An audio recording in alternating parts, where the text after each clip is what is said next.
আমার ব্যক্তিগতভাবে বিশ্বাস হচ্ছে না যে রিপোর্টটা ঠিক আছে। বিলিভ মি, এত ভালো রিপোর্ট। অ্যাকচুয়ালি আমি অল্প একটু দেখাবো, ছবি দেখাতে পারবো। এটা হচ্ছে আমার আম্মা। যখন আমি এখানে আসি ওই দিন স্যারকে দেখানোর জন্য আমি এই ছবিটা তুলে নিয়ে আসছিলাম, বের করে রাখছি। এই যে হ্যাঁ। আমি সবাইকে বলছি যে 7 দিনের চিকিৎসায় আমার আম্মার এই চেহারা, এই যে 7 দিনের চেহারা, 7 দিনের চিকিৎসায় মাত্র 7 দিনের ইমপ্রুভ।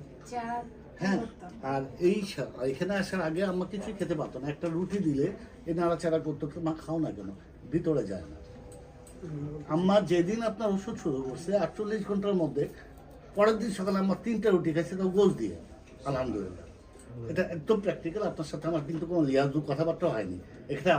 আমি বলছি, আপনি ক্যামেরা রেডি করছেন, আমি বলতেছি আমি খুবই খুশি। আল্লাহ দরবারে লাখো কোটি শুকরিয়া, এবং আল্লাহ আপনাকে নেক হায়াত দান করুক। আল্লাহ এমন অনেক রোগীকে সুস্থ করার তৌফিক আল্লাহ আপনাকে দান করুক। আমার পক্ষ থেকে এটা আমার দোয়া। আমার মা বেঁচে গেছে, বলবো তোমার মা বেঁচে গেছে। সম্মানিত, এইডস রোগে 4টি রোগে মানুষের চিকিৎসা করতে করতে মৃত্যু হবে, এবং এই 4টি চিকিৎসার সমাধান নেই, এবং চিকিৎসা প্রতি মাসে কয়েক লক্ষ টাকা খরচ হয়। এমনও রোগী আছে যে বাংলাদেশ, ইন্ডিয়ায়, সিঙ্গাপুরে কয়েক কোটি টাকা খরচ করেও মৃত্যুতে চলে গেছেন এবং ফ্যামিলিটাকে ধ্বংস করে চলে গেছে। তো বিশেষ করে আমরা বলবো যে সারা ওয়ার্ল্ডের কোনো ডাক্তারের ডকুমেন্টসও নাই যে আমার কাছে ক্যান্সার রোগী ভালো হয়েছে বা থ্যালাসেমিয়া এইডস রোগ ভালো হয়েছে। কিন্তু আপনি যদি আমাদের ইউটিউব, ফেসবুক, গুগল, টিকটকে ক্যান্সার গবেষক অধ্যক্ষ ডাক্তার SM সরওয়ার সার্চ করেন, আপনারা কয়েক হাজার রোগীর সাক্ষাৎকার পাবেন যারা সুন্দরভাবে সুস্থ হয়েছেন।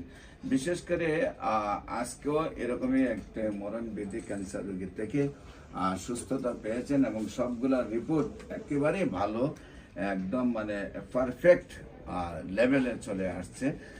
আল্লাহর অশেষ সম্মতে আমরা সেই রোগীটা কিভাবে অসুস্থ হয়েছিল, কিভাবে সেই মরণ ব্যাধি থেকে সুস্থ হয়েছেন আমরা আপনাদের সামনে তুলে ধরছি। বিশেষ করে একসময় আমরা বলতাম যে যক্কা হলে রক্কা নেই, আজ কিন্তু সেটার কোনো ভিত্তি নেই। একসময় আমরা বলছি টাইফয়েড হলে কোনো না কোনো অঙ্গ চলে যাবে, আজ কিন্তু সেটার কোনো ভিত্তি নেই। একসময় আমরা বলেছিলাম যে বসন্ত রোগ হলে সমস্ত শরীর পচে যাবে, এমনকি মানুষকে নিয়ে সেটা বাড়ির বাহির করা হতো, এমনকি আমাদের একজন নবীকেও পাহাড়ে নেওয়া হয়েছে। তো বিশেষ